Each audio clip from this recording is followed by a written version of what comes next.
In May 1783, there is a small village called Mundalgoth in Bengal, India. A very unusual baby was born. The child had two heads. The midwife who helped with the birth was so shocked that she tried to kill the baby by throwing him into the fire. Luckily, the baby was saved, though he got some burns on one eye and ear. At first, the parents were horrified, but soon they realized they could earn money by showing the child to others. They left their village and went to Calcutta, where they displayed their baby for money. The two-headed boy quickly became famous. People paid to see him, and his parents often kept him hidden under a sheet so no one could look for free. Nobles, government officials, and wealthy people even invited the family to their homes for private viewing. One visitor wrote about the child and shared the accounts with Sir Joseph Banks, the president of the Royal Society. Later, the story reached Surgeon Edward home. The boy's second head did not grow beside the first, but on the top of it, upside down, ending in a short neck-like stump.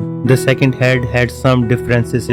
Its ears and jaws were smaller, but both heads were the same size and had black hair where they joined. The second head seemed to act on its own. It did not always copy the expression of the main head. Sometimes when the child was asleep, the second head's eyes were open and moving. If someone pinched its cheeks, it made a face. If milk was offered, it tried to suck. It produced tears and saliva, but its eyes reacted weakly to light. Despite looking strange, the boy seemed healthy and lived a normal life until the age of 4. One day while his mother was fetching water, a cobra bit him and he died. Many doctors wanted to buy the body for study, but his parents refused. They buried him near the Bhupnorain river, close to the Tom Lodge. However, his grave was later robbed by a man named Mr. Dent, an East India Company worker. He dissected the body and gave the skull to Captain Buchanan, who later sent it to England. The skull is still kept in the Hunterian Museum of the Royal College of Surgeons in London. When Mr. Dent studied the heads, he found that the boy had two separate brains,